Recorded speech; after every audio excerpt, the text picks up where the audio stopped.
विशेष में आज हम आपको दिखलाएंगे दरअसल एक ऐसा वक्त था जब आतंक पाकिस्तान की बिसात पर था, लेकिन मौजूदा वक्त ऐसा है जब पाकिस्तान आतंक की बिसात पर है। सब कुछ कैसे हो गया? 15 बरस पहले हम पहुंचे थे पाकिस्तान के कब्जे वाले कश्मीर में और वहां पे लश्कर के चीफ हाफिज सईद से मुलाकात हुई थी।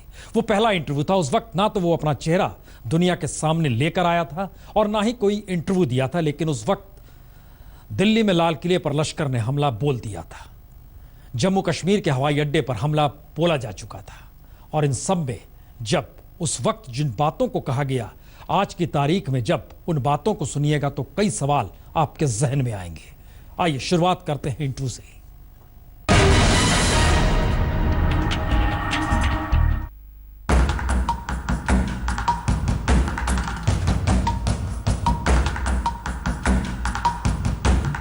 ये तस्वीरें पाकिस्तानी कब्जे वाले कश्मीर की हैं और तब की हैं जब यहाँ पाकिस्तानी हुकूमत की शह पर लश्कर-ए तैयबा का आतंकी सरगना हाफिज सईद अपना पैर पसार रहा था।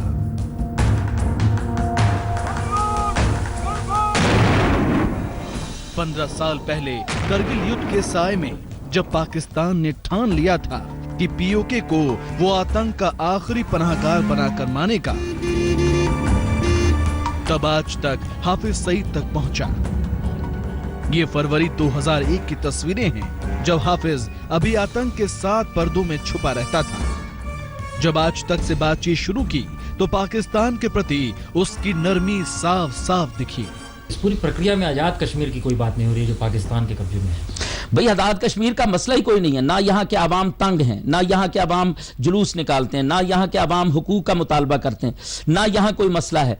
और हम तो इनको भी कहते हैं कि अगर इनको भी कोई मसला है तो बात करें। हम तो इनके साथ भी चलने के लिए तैयार हैं। हम हर मजलूम के साथ हैं। हम हर किसी को आज़ादी दिलाना चाहते हैं। तो अगर इनका कोई मसला हो तो वो बात करें। मसला तो सारा इंडियन ऑक्युपाइड कश्मीर का है। वहाँ लोग परेशान हैं, तंग हैं, वो जुलूस निकालते हैं, वो आज़ादियाँ मांगते हैं, लेकिन उनको इंडिया देने के लिए तैयार ही नहीं। हाफिज सईद का ये 15 साल पुराना इंटरव्यू हम आपको दिखा रहे हैं जो उसने आज तक को दिया था, और वो भी अपना चेहरा छुपाकर। आज इसे दिखाने का मकसद ये है कि आप पीओके में पाकिस्तानी जुल्म के आईने में हाफिज का झूठ देखिए। आप खुद हाफिज की जुबानी सुनिए और समझिए कि कैसे वो पाकिस्तानी हुक्मरानों और आईएसआई की उंगलियों पर खेलने वाला आतंकवादी है। और ये भी कि आप जो बिना चेहरे वाला ये इंटरव्यू देख रहे हैं, ये हाफिज का अंतर्राष्ट्रीय मीडिया को पहला इंटरव्यू था। हथियार खरीदे जा सकते हैं तो आज़ादी नहीं खरीदी जा सकती? जी बिल्कुल खरीदी जा सकती है। हम तो ये जितनी जानें हैं आज़ादी की कीमत पर दे रहे हैं। तो अगर गोली खरीदी जा सकती है तो आज़ादी भी खरीदी जा सकती है। लेकिन अफसोस है कि हमें हज़ारों जानें देकर आज़ादी यानी मिले, लेकिन वो भी हमें कोई देने के लिए तैयार नहीं।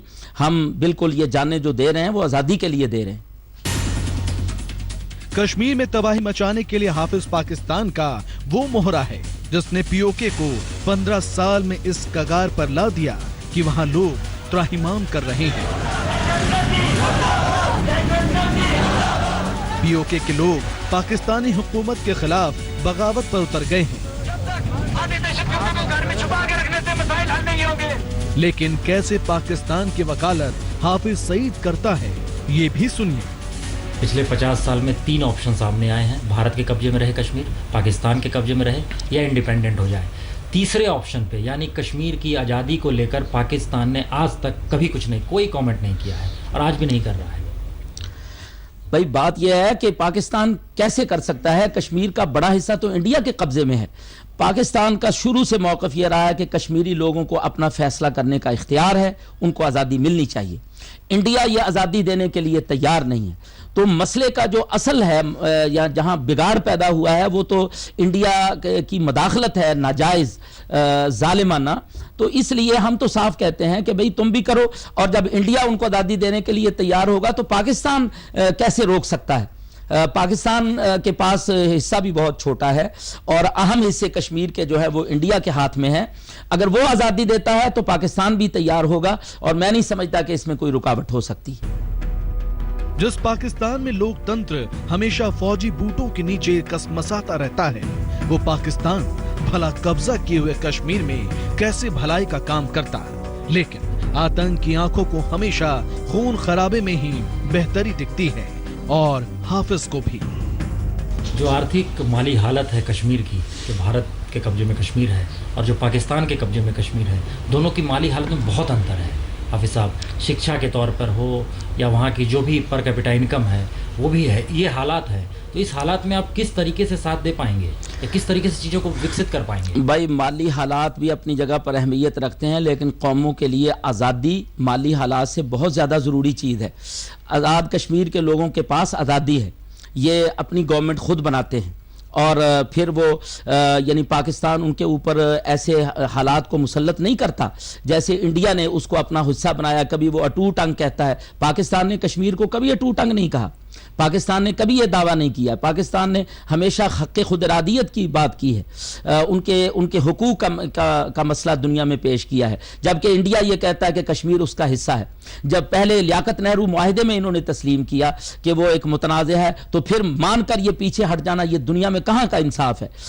ये माली हालात मैं कह सकता हूँ कि इंडिया जो है इस वक्त कश्मीर के ऊपर बहुत खर्च करता है, सिर्फ उनको अपने साथ रखने के लिए और धोखा देने के लिए, लेकिन किसी की आज़ादी माल से नहीं खरीदी जा सकती। मेरे नज़दीक आज़ादी जो है ना, वो हर चीज़ से ज़्यादा कीमती है। दुनिया के जिस पहले न्यूज चैनल से हाफिज सईद ने बात की वो आज तक है। ये बातचीत उस दौर में हुई थी जब पाकिस्तान एक तरफ भारत से बातचीत भी कर रहा था और दूसरी तरफ हाफिज सईद जैसे आतंकवादियों के जरिए कश्मीर में जहर भी बो रहा था।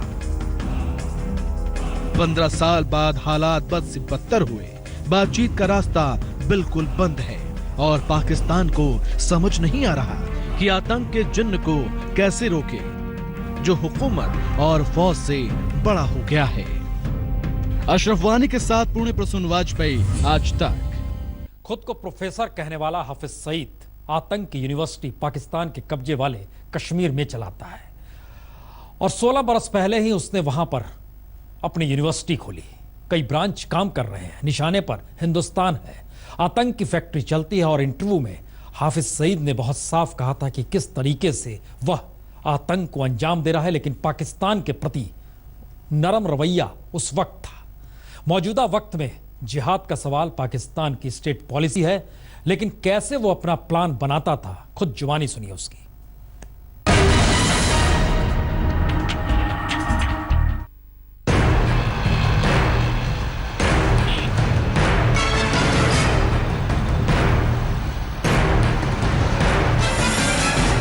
हिंदुस्तान के शान का प्रतीक लाल किला आज से 16 साल पहले लश्कर-ए-तैयबा के आतंकी हमले का शिकार हुआ था। इस हमले के कुछ दिनों बाद ही आज तक पाकिस्तानी कब्जे वाले कश्मीर में लश्कर सरगना हाफिज सईद के गुप्त ठिकाने तक पहुंचा। वहां तस्वीर लगी थी लाल किले की और उस पर बनी तलवार इस आतंकी के नापाक मंसूबे को बता रही थी। लाल किले पर हमला होता है, बात यह आती है कि प्रधानमंत्री निवास पे भारत के, उस पर भी हमला किया जा सकता है। आडवाणी साहब बोलते हैं मुझ पे भी हमला हो सकता है। ये सारी पहल जो हो रही है, इसमें समाधान के रास्ते कहाँ नजर आते हैं? जानने सब की बराबर हैं। अगर वो अपने आप को बचाना चाहते हैं तो फिर कम से कम इस जुल्म को बंद करें। अगर वो जुल्म बंद नहीं करते तो दिल्ली के लाल किले जैसी कार्रवाइयाँ ज़रूर होंगी और यकीनन इसका दायरा वसी होगा और इंडिया के अंदर ये जंग भड़केगी और फिर वो इसको संभल नहीं सकेंगे। आज पाकिस्तान जिस तरह सीज फायर का उल्लंघन नियंत्रण रेखा पर करता है, ऐसी बात 15 साल पहले लश्कर-ए-तैयबा का सरगना हाफिज सईद करता था। अंतर्राष्ट्रीय मीडिया में उसने अपना पहला इंटरव्यू आज तक को दिया था। 15 साल पहले वो खुल्लम खुल्ला तो नहीं घूमता था, लेकिन उसका अंदाज बताता था कि उसकी पीठ पर पाकिस्तानी फौज और ISI का मुकम्मल हाथ है। हम ये समझते हैं कि मौजूदा सीज फायर ये जिस कैफियत में किया गया है, ये मसले का हल नहीं है। हम इससे पहले एक सीज फायर भुगत चुके हैं। 1948 में जब कश्मीर की आज़ादी के लिए हमने जिहाद शुरू किया था तो उस वक्त भी सीज फायर किया गया और हमने मुकम्मल तौर पे सीज़ फायर में हिस्सा लिया और जिहाद को मुकम्मल तौर पे बंद कर दिया। लेकिन मुझे अफसोस है कि इंडिया ने 40 साल का अरसा इस हालत में गुजारा कि उन्होंने मुसलसल उस सीज़ फायर के बाद अपना फ़ौजी कब्ज़ा कश्मीर के ऊपर मुसल्लत करने, मुस्तहकम करने की कोशिश की।